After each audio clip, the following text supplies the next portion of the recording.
Yeah, I'm not beating the homer allegations with this one. Welcome to the Dugout. I'm your host, Joseph Silva, and on today's episode, we put a nice little bow on our season preview here. I'm giving you Rookie of the Year winners, Cy Young winners, MVP, who's winning the World Series, and because I'm a sicko, I'm telling you who the managers of the year are. I'm just built different. But before we get started, if you're enjoying the content, go ahead and leave a like, subscribe to the Run the Play Network. The MLB season starts in 2 days. The best weekly recap show also starts next week as well. I don't want to miss it, and neither should you guys. Now, we begin with the American League Rookie of the Year, and there are a lot of great names here. I'm going to give you my top three here. At number 3, I have Roman Anthony. He just has so much power in that swing, and of course, Fenway is not a bandbox like Coors or Great American Small Park, but it's still a very hitter-friendly place for him. I think that swing plays so well at Fenway. And on top of that, too, he has a potential to be a really strong defender at second. He's going to be a fantastic pick. He's one of the reasons why the Red Sox are projected to go kind of deep this year. If you look at a lot of the predictions, I think he's going to be a fantastic number 3. At number 2, man, Jackson Jobe. He is filthy.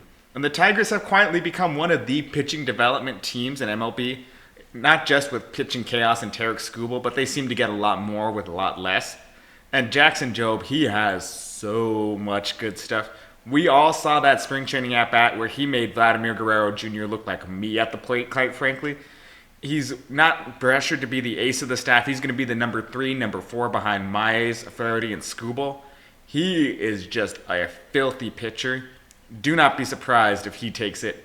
But number 1, I'm going a little off the beaten path here. I think it's going to be Jacob Wilson of the Athletics. I'm expecting huge things from that team this year. And quite frankly, Jacob Wilson is the plutonic ideal of Luis Arias, where, yeah, he makes a lot of contact, but he actually has power in that bat. So I would not be surprised if he's competing for the batting title this year. He should at least hit 300 with about 15 home runs, good defense at shortstop for a resurgent A's team. Jacob Wilson, I think, will be a fantastic player. Little sneaky underrated in this Rookie of the Year discussion. Keep an eye out for him. He's my winner pick in the American League. In the National League, we also had a pitcher leading us off here. I got Bubba Chandler of the Pittsburgh Pirates. They did such a good job with Jones and Keller. Paul Skeens really didn't need development, quite frankly. He's just that damn good. But he has a good fastball in terms of velocity, command, all that. But the movement, or velocity and movement, command needs a little bit of improvement. Secondary stuff's coming along, not great, but Joe Ryan dominates with just a fastball. Garrett Crochet was amazing with just a fastball. He should be fine in his rookie year. And he really has to focus, I know it's a cliche, but he has to be a pitcher, not a thrower. If he does that, he is going to be a fantastic arm in what is a deadly Pirates rotation. Too bad about that offense, though. In second place, I have Matt Shaw. He is just a pure hitter. Don't let what he did in the Tokyo series fool you. He is a dog at the plate, man. He sprays it all over the place with power. That's very rare to see in a hitter, especially with the dimensions of the friendly confines in Wrigley. He should be going off this year. And then, too, a little bit of speed. I could see him being a sneaky 2020 guy like Jackson Chourio last year. Obviously, he doesn't have the speed or defensive Chourio, but he just has the hit tool that's a lot better than Chourio. It's just, where is he going to play is the big question. He played third in Tokyo. I think that's where he's going to end up settling, quite frankly, because you can't beat that defense up the middle. He's going to be a fantastic pitcher. And at number 1, I tried, guys. I really tried not to do this.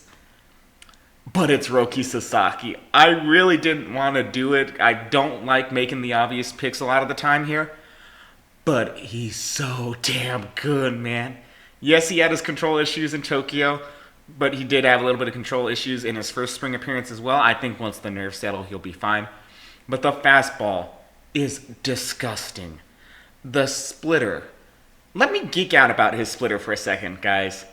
He throws like a knuckle splitter almost. Typically splitters are in about the 1,500 to 2,000 RPM range. Same thing with fastballs. His splitter is at 700. And because of that, it kind of does this, or it does this, or this. it drops and moves in a way a splitter should not. And it's just so confounding for the hitters. You see it when they swing. They're spinning around, the helmet's falling off like Bartolo Colon at the plate. I can't pick against Roki Sasaki. He is not going to be asked to eat a lot of innings. We have so many arms in this rotation here. He is going to put up phenomenal rate stats. I would not be surprised if he touches 13 Ks per nine, quite frankly, this year. He's so good. He's going to be the American National League Rookie of the Year. Now, for the Manager of the Year, to make it real quick here, A.J. Hinch I have finishing in third. This Tigers team was a surprise last year. A lot of people aren't really sure where they're going to be this year. If they win the Central, like I predict they will, A.J. Hinch would get Manager of the Year consideration. At second, Alex Cora of the Red Sox. The Red Sox have missed out in the playoffs for a few years now. Given this young core and all the talent they brought in here, if they win the East, which I think they will, he is very likely to be in contention for the award. But I have Mark Kotsay of the Athletics winning the award. Quite frankly, he's done a very good job in what is a very shitty situation, handling this young core and really bringing them along. If they take a big step forward here, Kotsay is a shoo-in for the award. In the National League, Craig Counsell, he's the best manager in baseball. He's always going to be in contention for the award. Brings the Cubs back to the playoffs. Easy contender for the win. Derek Shelton is another one. I think he's a great manager as well. I think he'll be in contention. But quite frankly, Bob Melvin of the Giants, I think, is going to take it. No one's really expecting anything from them this year. And I'm not going to spoil my playoff picture just yet, but I think the Giants are in for something special this year. Now we get to the big, fun, sexy awards. We start, of course, with the American League Cy Young. And at fifth place, he's been a trendy pick this year. I have Cole Reagans. Yeah, he proved that he can throw deep into the games. He has fantastic strikeout stuff. Another 180 innings of 10-plus strikeouts per nine is well within reach for him. And if he can just get a little bit more ground balls, he really could be a true contender for the win. Luckily, he plays in the cavernous Kauffman Stadium, so that really does help bail him out a lot here. Expect big things from Cole Reagans. At number 4, one of the top 50 players in baseball on my list, Logan Gilbert. He is arguably the most complete pitcher in baseball. He pitches deep in the games, has good command, has great pitches overall. He just has not put it together over a full season. And I think he will get close, but I don't think he's fully going to hit that ceiling this year. Fourth place is a fantastic place for him. At third, I got a little bit of a sneaky contender here. Joe Ryan of the Minnesota Twins. Yes, Joe Ryan. And it's not because we share a name. He has a phenomenal fastball, really locates it on the corners really well. The problem is he just does not have a secondary pitch. And I know the big thing is, well, if he develops a slider or a curveball, maybe a changeup, he'll be so good. But if he really does do that, and I think this is the year he finally does it, the sky is the limit for him. And I think he really does put it together, has a top 3 Cy Young finish in him. At number 2, it's Tarek Skubal. I doubted him going into last year. I was not a big Tarek Skubal man. I'm not making that same mistake again. He is so damn good. And aside from the one mistake pitch he made to the Guardians of the playoffs, he was almost perfect last year. I expect more of the same from him. Another 200 innings, another season of 11 strikeouts per nine. He's a fantastic pitcher. But he's not going to win because I made the mistake of doubting an AL Central pitcher who I didn't believe had the experience but had phenomenal stuff. I'm not doing it again this year. Give me Garrett Crochet as my AL Cy Young. I've talked him up all year or all off season, and this is why. The fastball is the best from any starter in baseball. And Andrew Bailey and the Red Sox pitching development, again, one of the sneaky pitching development teams, if they bring along the sweeper or they tighten it up, make it a slider, really just get him a secondary pitch. He doesn't need a Yu Darvish-esque repertoire of pitches. He just needs one, maybe two, and he really unlocks himself. He's going to be pitching a lot of innings this year. He's not going to be protesting to trade me or get me a new contract. He is going to be there, and he's going to help carry a very good Boston team this year. Garrett Crochet is going to win the Cy Young in the American League. Now for the National League, at number 5, I have just a perennial contender. He's probably never going to win one, but he's always going to be in the top 5, top 10 of the awards contention. That's Logan Webb. He had a down year by his standards last year, but he still led the league in innings pitched. He still gets a lot of great ground balls. And his ground balls are going to turn into a lot more outs because Marco Luciano and Tyler Fitzgerald, let's be honest, are not great defensively at shortstop. Matt Chapman is a Hoover vacuum at third. He gets anything that comes his way there. I'm not worried about him. But Willie Adames is a perfectly fine defensive shortstop. I think the two of them really lock down the left side of that infield and make life very, very easy for Logan Webb. If he fixes the changeup, he could potentially win the Cy Young, but that's easier said than done. I think 5th place is a really respectable place for him. In 4th place, I have Zach Wheeler. He is the best pitcher in baseball, in my opinion. I'd need to see a little bit more from Paul Skeens and Skubal. But if you look at the body of work over the past 4 or 5 years, there's really been no one better and more consistent than Zach Wheeler. And again, I'm expecting the same, another 200 innings, another season where he strikes out 10 batters per 9. It's just, I think everyone in front of him is just destined to have a better year. It's not an indictment on Wheeler, it's just how good the pitching is in the National League. And that starts, of course, with our 3rd place finisher, Michael King. He's made the Padres look smart for trading Juan Soto, quite frankly, because he is phenomenal. A deadly sleeper slider combo that just confounds hitters like they're staring at a physics textbook. And it really plays well off the fastball. And you saw it in the playoffs, especially how dominant that pitch combo was, striking out 14 Braves in the wild card series. Really making the Dodgers look bad in his start. Michael King is so good. And on top of that, too, he does get hit hard, but it's not really a concern given the fact that, Petco is one of the more pitcher-friendly ballparks in the league, and he has really good outfield defense behind him, too. Even if Tatis did not hit that platinum glove ceiling in 2024. Overall, King and a contract year, I think, is going to be a phenomenal pitcher. Look out for Michael King. At number 2, I have Paul Skeens. Yeah, I know. He is a phenomenal pitcher. And on top of that, he added a cutter and a 2-seam this year. My God, Paul Skeens is going to be something special this year if everything comes together. He could put together, and I don't say this lightly, a DeGrom-esque season. The splinter is so good. The fastball. I don't care about its induced vertical break. Fastball go fast. Burr. He has the 2 new pitches that play really well off it. He is so damn good, man. But I don't think he wins the award. And this is probably my most homer pick of the year, but I don't care. I really think Yoshinobu Yamamoto is going to win his first Cy Young this year because the splitter is so damn good. The curve, slider, very great secondary pitches on top of that. But the thing that's been the most encouraging for me about Yamamoto is the fastball played 95-96 last year. Really good, really special. He came into his own. I know everyone hates the argument, well, if you removed his start in Korea, he was such a good pitcher last year. Yeah, everyone's better if you remove the start, but really in the States, he was a fantastic pitcher. And I think he continues that year here, especially with the fastball touching as hard as 99 in spring training. Yoshi is destined for greatness, and I think this is the first sign of it here. He's going to win his first Cy Young. Now, for the MVP awards. In the American League, at number 5, I have Gunnar Henderson. What is there to say about Gunnar Henderson? He is a complete player. Not the most complete player, because, spoiler alert, there's another shortstop in his league that I think is the most complete player in baseball. But, he'll get you 20 steals. He'll play good defense at short. He has such a well-rounded swing and hitting profile that he is just a consistent shortstop year in and year out. I think we now know what we're going to be getting out of Gunnar Henderson.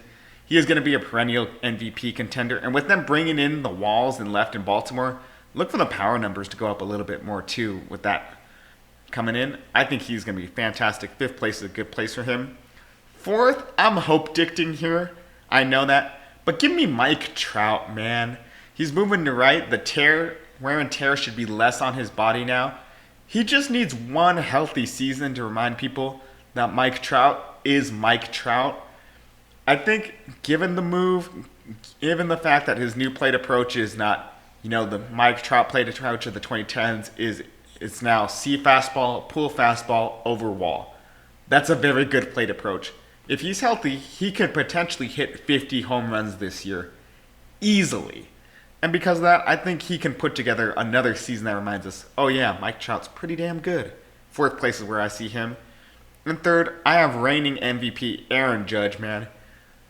He's just so damn good. I didn't think he could top that famous 2022 season where he broke Roger Maris's home run record. And of course, he just puts up a phenomenal season. Outdoes the 2022 season by like 2 or 3 points of WRC plus. He is a phenomenal hitter overall. You really can't go wrong betting against Aaron Judge. I think third place is a more than fair spot for him. And second, I have the most complete player in baseball. That's Bobby Witt Jr. Elite contact, elite defense, elite speed, elite power, elite arm, elite everything. He is what you think of when you think of a five-tool player. He came pretty damn close to winning the award himself last year. He just did everything for this Kansas City team. I don't expect anything to change whatsoever for him. He's a fantastic player. He's a 40-40 contender if everything goes right this year, but 30-30 more realistically for him. He's great. He's just not number one, because number one, it's Corey Seager. His numbers have been so much better since the shift has been limited. On top of that, he's got a lot more protection in that Texas lineup with Jake Berger and his former teammate Jock Peterson backing him up in that lineup. Hopefully Marcus Semien returns to all-star form. Big things are expected from both Wyatt Langford and Evan Carter. The point is he has so much protection around him where pitchers are going to have to give him that first pitch fastball that he loves so much. He is just going to go off this year. I think Corey Seager takes home his first MVP. And in the National League, where a lot of experts say, this is going to be one of the closest, most exciting races of all time. Well, let's see where I weigh on this one. At number 5, I have Juan Soto. The plate approach, again, is the best in baseball. He is a great hitter, poor defender, poor base runner. I think the power numbers are going to taper off slightly because, quite frankly, Citi Field is a more pitcher-friendly ballpark than the confines of Yankee Stadium. So the home run numbers are going to go down. Doubles numbers might go up a little bit. But Juan Soto is still so damn good. He's going to prove why he's worth $735 million. Why'd they pay him more than Ohtani again? At number 4, I have Bryce Harper. This is what a lot of people are saying is the Phillies' last dance, and I think Harper is going to go out and ball because of it. He's going to walk 10% of the time. He is going to crush any off-speed pitch you throw in the zone. He's playing great defense at first base. He is such a good player, man. I'm done saying Bryce Harper's overrated because now I'm just appreciating him while we have him. He's so damn good. He's the heart and soul of this Phillies team. I think he has another great year in him. At number 3, this is a controversial one, but I got Austin Riley. Is the StatCast numbers, all the under-the-hood stuff, was right in line with his career norms last year. It's just the fact that the Braves got struck down with every injury imaginable last year, so it was really imperative that him and Olsen carry the team, and they just couldn't do it by themselves. I think if he takes a less homer-friendly approach, focus more on putting up the ball in play, try and get a 40-double season, he would really be a fantastic hitter.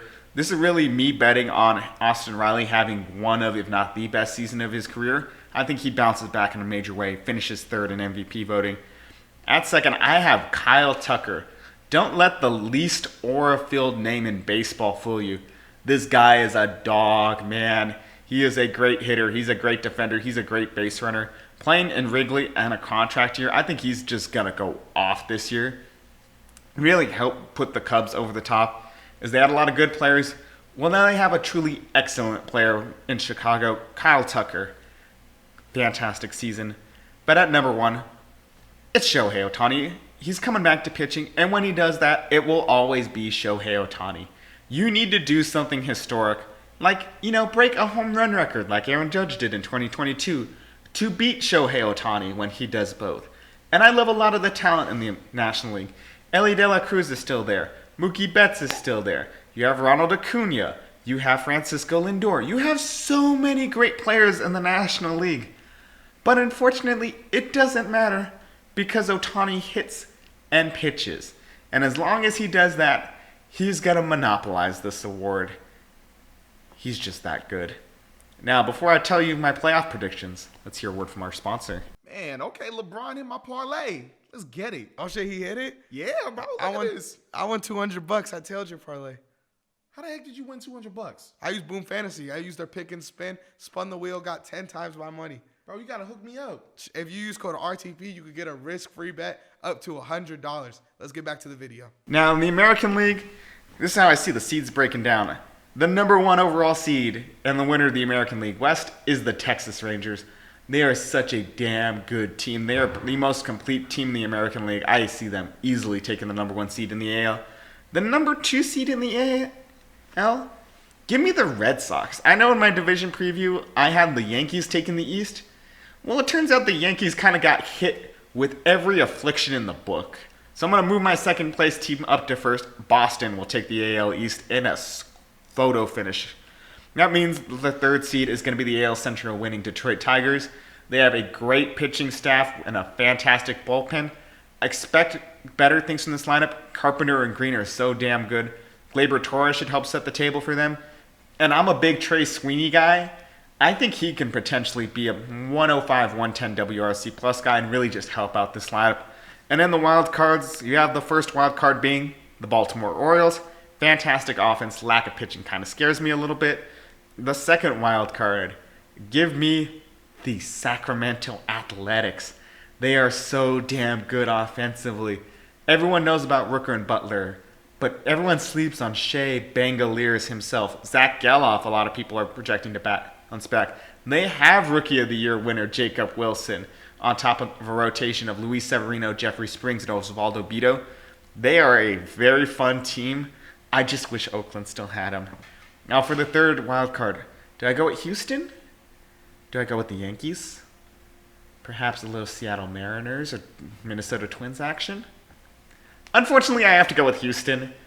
And until I see the body in a lead casket buried 25 feet underground, I am not counting out this Houston team. I get this rotation is held together by string cheese. I get they are one Yordan Alvarez injury away from collapsing like a poorly built home blown down by the big bad wolf himself. I get it. I just can't call them dead until I see them dead. Houston, I think, would be the 3rd seed in the American League. Now for the National League, the 1 seed, it's very obviously going to be the Dodgers. There's a reason why they're talking about this team breaking the all-time wins record. They will run away with the 1st seed in the National League quite easily. The 2 seed, I think, is going to be Atlanta Braves. A lot of people are sleeping on this team for some reason. They got hit hard with injuries. They have a good rotation. Sale, Lopez, potential breakout Grant Holmes, and everyone's fun breakout Schwellenbach on top of returning Spencer Strider. They're going to be such a fun team overall. They're going to remind everyone why they're a good team. Which means the NL Central winning Cubs is going to be the 3rd seed. They improved vastly in the offseason, and I think you're going to see it pay off here. Now, the first wild card is going to be the Arizona Diamondbacks. Aside from the Dodgers, they are the most complete team in baseball. Love everything they're doing in Arizona. But let's see if it pays off for them. Second wild card is going to be the Phillies in the make-or-break year for them. They're going to probably win another 90 games. They're going to make the playoffs. They're going to be a fun team overall. Now, the third wild card, who do I have here? Could it be the Brewers? Could it be the Mets? Is it the Scam Diego Padres? Well, it's definitely not them because it's my other team I hate so much in the NL West. It's the Giants. I think this rotation is so damn good. You have 2 Cy Young winners, granted, not what they were in their Cy Young winning seasons, and Robbie Ray and Justin Verlander. They, of course, will sit behind Logan Webb, and I expect big things from either, maybe both, of Kyle Harrison and Hayden Birdsong. They are such phenomenal pitching prospects. One of them is going to go off in the very, very pitcher-friendly Oracle Park. So let's see how the playoffs play out here. In the first wild card series in the American League, I have the Athletics beating the Orioles 2-0. Quite frankly, I don't trust this Orioles pitching. I don't trust this Orioles team in general anymore. You have to show me that you're good in the playoffs anymore. You have played in 5 playoff games with this core. You have led for 1 inning And as much shit as the Dodgers have gotten for choking it away in 23 and 24, we at least led for more than one inning. I don't trust you guys until you prove it. The second wildcard series, I have the Tigers beating the Astros 2-1 in a rematch of the 3-6, except this time it's last year, except this time it's going to be played in Detroit. It's going to be a close series overall, but I think the Tigers put the final nail in the coffin of this Astros dynasty. That means in the first American League Division Series, I have the Red Sox versus the Athletics. Give me the Red Sox, man. They have such a good rotation with a lineup full of young stars and prospects and proven players. This is going to be a fun series, but I don't think the Athletics are ready just yet. Give me the Red Sox winning in 4. In the second DS, this is going to be a showdown here between the Rangers and the Tigers. Great pitching, great hitting, stars all over the field. It's just the Rangers are such a more complete team. They're going to be pushed to the brink by the Tigers, but the Tigers are going to come out on top. They're winning 3-2. Now, in the ALCS, in a showdown of two teams no one expected last year, but it's going to be a fun one. I have the Rangers beating the Red Sox in 6. The Rangers just have so many more options in the bullpen and the rotation. They have a deeper lineup than the Red Sox. The Red Sox are not quite there just yet. They need a full year of development from the Big Three. Once they do, they'll be a scary team. And until then, Texas runs the American League. ALCS MVP will be Corey Seager. And in the National League, in a rematch of the 2023 NLCS, I have the Snakes beating the Phillies. The Phillies, I've seen this before with their last big team, is they start off, World Series contender, and they gradually lose in a round below it. I think it's going to happen again. They're going to have to figure out what to do in Philadelphia in the offseason because I don't see them taking a game from the Diamondbacks. Diamondbacks win this wildcard series in 2. And in the friendly confines, the Chicago Cubs are going to mollywop my very hated San Francisco Giants. Quite frankly, they are a better team. I don't really see the rotation concerns with Chicago. Imanaga and Steele are going to dominate the Giants lineup. And in the first division series, I have the Dodgers and Diamondbacks. This, quite frankly, could be the World Series if the Diamondbacks were in another league. It's going to be a bloody bare-knuckle brawl in the West. But the Dodgers, don't count them out. They're going to win this one in 5. That means for the second National League Division Series, it's going to be tame. It's going to be calm. It's going to be friendly. I think the Cubs will beat the Braves in 4. It's just a good Cubs team overall. They really need a run like this. I think they're going to get it here. Craig Counsell will pull the right levers. They have enough arms to just sneak past the Braves in 4 games. That means for the NLCS, we have the Dodgers versus the Cubs, and the Dodgers will absolutely destroy the Cubs. For one reason and one reason only, is that is a very lefty-heavy rotation, which means that, potentially you can see struggles from Ohtani and Freddie Freeman and Max Muncy. But everyone else in this lineup just crushes lefties. Dodgers will take this in 5. NLCS MVP will be Kike Hernandez because the last time he played the Cubs in an NLCS, he hit 3 home runs in a game, so he should be fine. That means the World Series, it's the Dodgers versus the Rangers. The last 2 champions go off to see who it's going to be. This could be an all-time classic. You have stars from Seager to Ohtani. The rotation, DeGrom versus Blake Snell. You're telling me you don't want to see matchups like that? It is going to be so much fun. But you know me. You see what I'm wearing. You see the shit on the shelf. It's going to be the Dodgers, quite frankly. They are going to cement themselves as the greatest team in baseball history. And on top of that, as a dynasty as well, being the first team in 25 years to go back-to-back. Dodgers World Series champions. You knew it was coming the whole time. But let me know in the comments down below. Am I too much of a homer? Am I sleeping on Paul Skeens? For the love of God, am I too low on the Mariners? Come yell at me in the comments. As always, if you enjoyed the content, go ahead and leave a like, subscribe to the Run the Play Network, and don't forget on the way out, play ball.